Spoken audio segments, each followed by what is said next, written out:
This is a private conversation that I need private. I need it to stay private for now. This move to Flagstaff was to have been the family's new beginning, an opportunity to rebuild, grow closer, and create new memories. But almost immediately, cracks began to appear. Small at first, almost unnoticeable, but growing larger with each passing day. Christine was among the first to realize that things weren't as perfect as Kody had promised. Though the house itself was beautiful, it felt cold. The air was thick with tension, and the children, who had grown used to familiar routines, were suddenly uneasy, always asking why they had to leave so quickly. But Kody insisted everything was just fine. He spoke of opportunity, new investments that could be made, the freedom the family would have, and what could be afforded for the children's education. Still, Christine had this gut feeling that there was more to it than what Kody was telling them.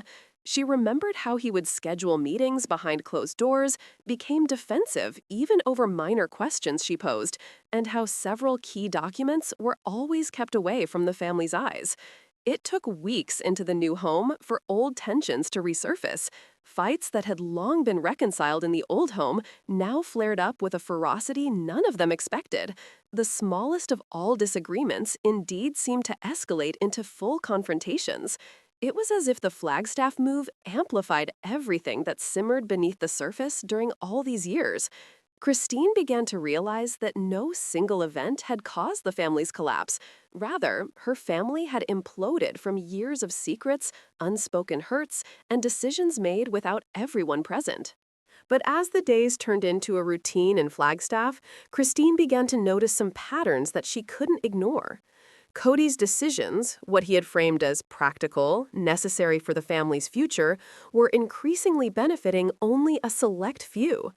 Robin seemed to thrive in the new environment, her children quickly adapting to the routines and luxuries that came with the move, while Meri, Janelle, and Christine's own children struggled to find their place. It wasn't just the physical move that was causing friction, it was the shifting power dynamics that came with it. Christine remembered the first big incident that opened her eyes to what was boiling beneath the surface. They had a family meeting about money, which up until that point in her life had been a touchy subject, but one in which they were managing. However, Kody's reasons were vague, dismissive, and oftentimes contradictory. When Christine pressed for clarity, he deflected with charm, laughter, and half-truths, leaving everyone confused and frustrated. She began to realize that this was a pattern, not an isolated incident. Kody had a way of controlling the narrative, ensuring his perspective remained dominant, and others were left questioning their own understanding of reality. It wasn't easy on the children either. Some felt abandoned, while others struggled to navigate the unspoken rules of this new household dynamic. Christine noticed how the older kids were quietly taking sides, subtly siding with Kody and Robin in ways that threatened to create long-lasting divisions. She knew that should these patterns continue unchecked, it would damage relationships for years to come. Yet direct confrontation with Kody had grown increasingly difficult. Each attempt to voice concerns resulted in either denial or subtle manipulation, which left Christine feeling isolated even amidst her family. By the end of the first month in Flagstaff, Christine began documenting everything: the conversations, the discrepancies, the behaviors that didn't make sense.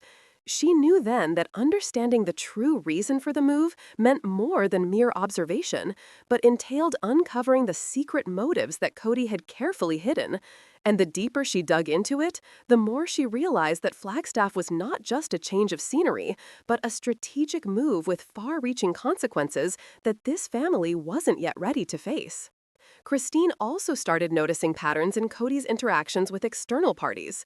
From real estate agents to business partners, there was always a layer of secrecy. Documents shuffled, information withheld, and deals made quietly, often leaving Christine and the other wives in the dark. She found that the family's collapse wasn't just about personal conflicts. It was interwoven within the financial and strategic decisions of Kody, which put the entire family at risk. The walls of the Flagstaff home, though grand and beautiful, began to feel more like a gilded cage than a safe haven.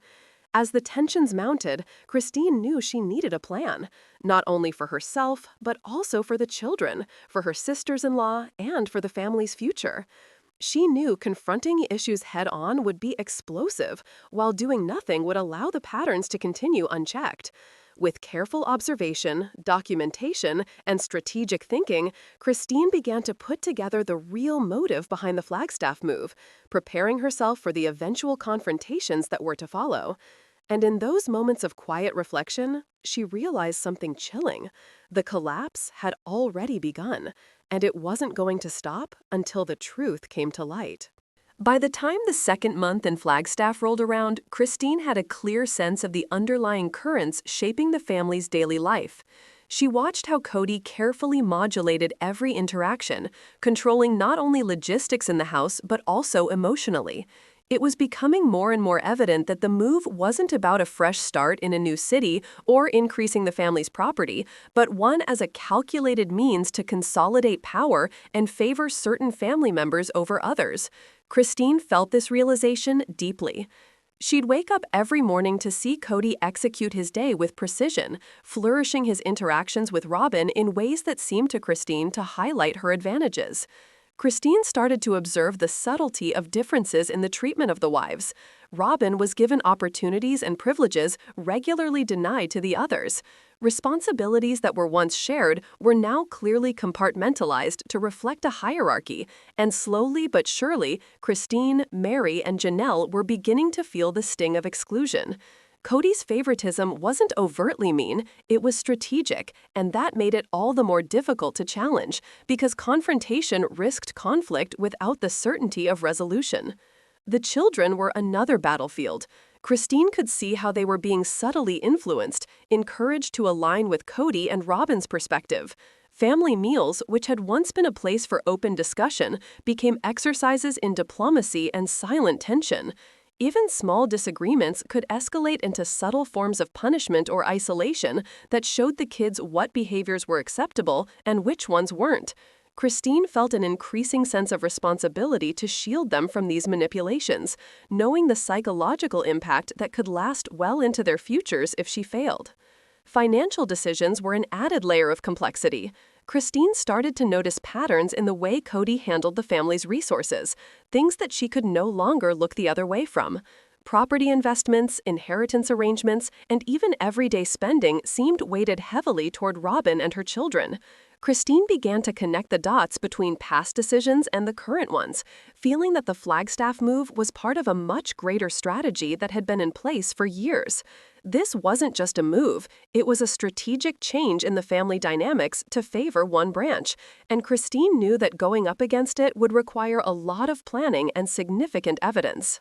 Tensions became more palpable among the wives. Quiet conversations started turning into whispers, and whispers at times turned into confrontations. Christine, Meri, and Janelle started sharing observations, piecing together what they all had separately noticed. They realized that Kody's actions were not these isolated incidents of favoritism, but a consistent pattern that threatened to break up the integrity of the whole family. These discussions often ended with frustration and a sense of determination, the knowledge that the family could not continue to function under these circumstances without some form of intervention. Christine also had her own emotional turmoil with which to contend. She felt betrayed, angry, and sad. Kody's behavior was no longer eccentric and misunderstood. It was deliberate and manipulative. It finally dawned on her that the family would never have needed to fall apart if it weren't for the internal power dynamics Kody had managed and manipulated. And with that realization came a strengthening of resolve, not just for Christine, but for every member of the family who required a sense of fairness, security, and stability. As the month progressed, Christine began strategizing her approach. She knew that confronting Kody publicly or without preparation could backfire. She thus began documenting patterns, gathering evidence, and seeking subtle alliances where possible. She started thinking about long-term consequences, not only for her own children, but also for the extended family network. She knew it would take more than courage to survive and protect the family. It would require strategy, timing, and an insightful understanding of Kody's psychological makeup. At the end of the second month, Christine realized that the acceleration downward was already in full gear. Small fractures in relationships, unspoken resentments, and hidden agendas were coming to light with more frequency. She realized that the Flagstaff move had not created new problems, it had only magnified existing ones, revealing weaknesses and further escalating tensions that had been brewing for a long time. She began to comprehend the scope of Kody's strategy, but she also knew full well that the most challenging and decisive moments still lay ahead, moments that could forever seal the fate of the family. The dynamics within the Brown family had shifted into a new, precarious phase by the time the third month in Flagstaff arrived. Christine came to fully understand that this was not just a relocation, but a strategic move by Kody to centralize power, re-tighten alliances, and systematically exclude the individuals he felt were getting in his way. She saw how each decision about household management and financial planning reinforced the hierarchy subtly in place to favor Robin and her children. Of course, this realization was sobering. It showed that the family was not as stable as many had probably taken for granted, but was now fragile and precariously balanced on Kody's strategy. Christine began keeping detailed notes of interactions, decisions, and patterns that reflected Kody's intentions. She documented how opportunities in education, extracurricular activities, and even personal freedoms were being quietly reserved for Robin's children, while the other children experienced restrictions and limitations, often with justifications cloaked in vague language that sounded innocuous to outsiders, but carried clear preferential intentions. Christine realized the emotional repercussions of these disparities would extend well into the future, molding the relationships and loyalties of her children for years to come. The tension between the wives became increasingly sharp. Meri, Janelle, and Christine were constantly wading through the field of social cues and indirect confrontations. The family reunions, once the moments of everyone coming together, felt choreographed to reinforce hierarchy. Christine recognized the subtle exchanges, a long look in reserve, the hesitant smile, an unspoken rebuke that communicated Kody's implicit expectations. The wives started to realize that Kody's power was invoked not simply by explicit commands, but by psychological influence, shaping perceptions and behavior in manners very hard to counter without appearing hostile. Financial moves continued to further the inequality. Christine watched as Kody scrupulously attended to investments, property, and the way resources were doled out. Every move he made seemed calculated to further position Robin, often at the expense of his other wives. Christine began piecing together past decisions, including previous moves and the distribution of inheritances, to the present, and slowly it dawned on her that this had been a calculated action building for many years. She felt frustration mixed with clarity. The patterns could not be denied, and the stakes were much deeper than she'd initially estimated. Meanwhile, Christine was trying to shield the children from subtle pressures and biased opinions that had now become an everyday affair. She encouraged openness with the children, building trust while counterbalancing Kody's efforts in a subtle manner to change opinions and loyalties. Christine knew that if she didn't intervene proactively, the psychological changes her family was going through in terms of a power shift would have long-term after effects. She started planning a course of action that would not only protect the kids, but also, when the time came, challenge the injustices in a calm, calculated manner. The strain on the relationships in the family was now very much apparent. Casual conversations became tense debates. Disputes over minor decisions evidenced the deeper fractures of Kody's strategy. As Christine noticed, the environment fostered competition and separation rather than cooperation. It was now obvious that the failure of harmony within the family did not occur spontaneously, but was in fact an expected consequence of manipulative and preferential behavior. As Christine continued her careful observation and planning, she realized that it would have to be many-faceted. Public confrontation was risky, it could easily backfire, so she concentrated on subtle, evidence-based strategies. Now, she started discreetly reaching out for support to the few trusted allies with whom she was familiar, who had also been witness to these burgeoning disparities in treatment. Every contact, every meeting became a chance to reinforce awareness and lay the ground for eventual corrective measures. With the challenges mounting, Christine found moments of resolve. She knew that much of the fallout that might come from the family's collapse could be mitigated, that the patterns of favoritism and manipulation could be righted if confronted strategically. Her focus sharpened, driven by both concern for the children and a sense of moral obligation to restore balance and fairness. The Flagstaff move, which had been heralded as an opportunity for growth and renewal, had instead exposed vulnerabilities and deep-seated tensions that needed careful navigation and deliberate action to prevent further damage. By the end of this phase, Christine knew that the most critical decisions were coming. If she could execute her plan with precision and foresight, she might still have an impact on the trajectory of the family, which had by then already been destabilized. The problem was huge. Not only would it require bravery, but also patience, insight, and strategic thought.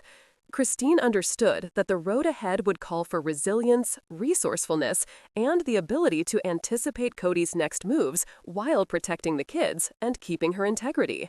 The stakes had never been higher, and the coming weeks would prove fateful in determining whether the family could resist the pressures of Kody's strategy or give in to the fractures that had silently been developing for years. But as months in Flagstaff dragged on, the Brown family's tension would reach its breaking point. Christine, armed with these observations, notes, and patterns she had carefully documented over the preceding months, knew this was her now or never moment. The move, which Kody had framed as a fresh start and an opportunity for unity, had proved to be little more than a calculated maneuver in which he aimed to consolidate power and manipulate the family dynamic in favor of Robin and her children. Every decision, every subtle nudge, every withheld opportunity seemed part of a strategically designed mechanism to enforce compliance and weaken the influence of the other wives. Christine started to institute her own counter-strategy. She knew that confrontation would be too risky because Kody was experienced in controlling the narrative, and any overt challenge might backfire. Instead, she set her sights on evidence-based intervention, quietly gathering proof of favoritism, financial manipulation, and psychological harm to her children. Empowerment through awareness continued in teaching the children to recognize and question inequities without directly undermining Kody's authority. Christine learned early that building awareness within the family became her first line of defense, which she did with much care. Meanwhile, the relationships between the wives had reached a critical juncture. Janelle and Meri, both of whom struggled to adapt to the Flagstaff lifestyle, started to see patterns that confirmed Christine's suspicions. Secret conversations, subtle alliances, and discreet sharing of observations became their tools to navigate the complex dynamics. The three wives, though still constrained by Kody's authority, were beginning to weave a silent network, a means to protect themselves and their children while keeping a watchful eye on each of his moves. Trust was the currency, and discretion the weapon. Financial pressures only increased the intensity of the family tension. Christine points out that resources were systematically allocated to favor Robin's children in ways that include educational opportunities, extracurricular activities, even small privileges, all subtly skewed. The inequities reinforced the hierarchy that Kody had created. Christine started piecing together past decisions, seeing that this had been long in play, but really in motion the last several years. Without urgent action, what was at stake for her children would not be recoverable, and neither would the integrity of the family. The wives' strategizing also required Christine to troubleshoot Kody's unpredictable temperament. Any discussion could be misconstrued or followed by retaliation. She picked her moments, framing interventions in ways that sounded innocuous but conveyed vital truths to whoever was willing to listen. Being the pulse of the room, Christine could foresee what others would do or say, keep calm, and make that her greatest asset. Without an immediate backlash, she was able to argue for inequities, creating small openings toward follow-up action. The tension did not spare the children. Christine observed subtle effects of favoritism and psychological pressure. Sibling rivalries intensified, friendships within the household were strained, and the sense of unity that the family once had was deteriorating. She focused on emotional support, open communication, and creating safe spaces for them to express themselves. Christine realized she couldn't control what Kody did, but she could make her children resilient and protect their mental health. Every step Christine took needed to be a careful balance of strategy and subtlety. She started keeping a record of all instances of manipulation, building up to that one overt challenge. Evidence of financial favoritism, personal manipulation, and psychological harm would become the foundation on which she would base her stand. Every decision was carefully weighed, every word measured, for maximum impact with minimum immediate risk. As time went on, the tension reached its breaking point. Kody, oblivious to the building counter-strategy among his wives, pushed forward with his plans, convinced of his absolute control. But Christine and her supporters were no longer passive onlookers. They were ready to act, armed not only with knowledge and evidence, but also the collective support of those who had suffered from this unequal system. The future of the family depended on the next series of decisions, and Christine knew that timing, precision, and courage would determine the result. Christine felt the weight of the moment as the final days before the major family meeting approached. Everything she did, said, or decided was so critical.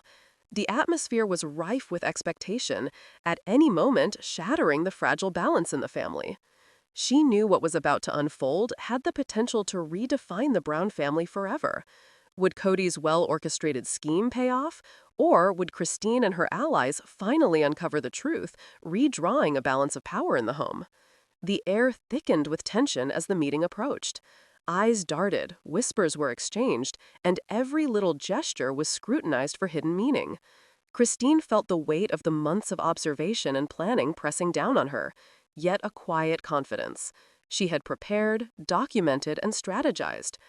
Just as the moment of confrontation had finally arrived, the unexpected happened. A revelation, unforeseen and shocking, threatened to upend everything. Christine's well-laid plans were about to face the ultimate test. And it was then, just as she was about to continue talking, that a figure entered the room with news so shocking it froze everyone in their tracks. The words that followed would not only redefine the Flagstaff move, but also challenge the very foundation of the Brown family's hierarchy. Christine, Janelle, and Meri exchanged glances, their hearts pounding, as the revelation began to unfold. The truth was finally coming to light, and it was far more explosive than anyone had anticipated. But as the days turned into a routine in Flagstaff, Christine began to notice some patterns that she couldn't ignore. Kody's decisions, what he had framed as practical, necessary for the family's future, were increasingly benefiting only a select few. Robin seemed to thrive in the new environment, her children quickly adapting to the routines and luxuries that came with the move, while Meri, Janelle, and Christine's own children struggled to find their place. It wasn't just the physical move that was causing friction, it was the shifting power dynamics that came with it. Christine remembered the first big incident that opened her eyes to what was boiling beneath the surface.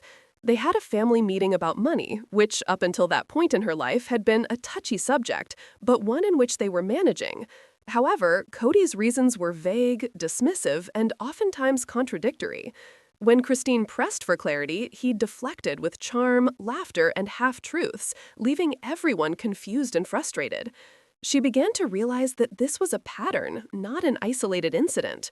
Kody had a way of controlling the narrative, ensuring his perspective remained dominant and others were left questioning their own understanding of reality.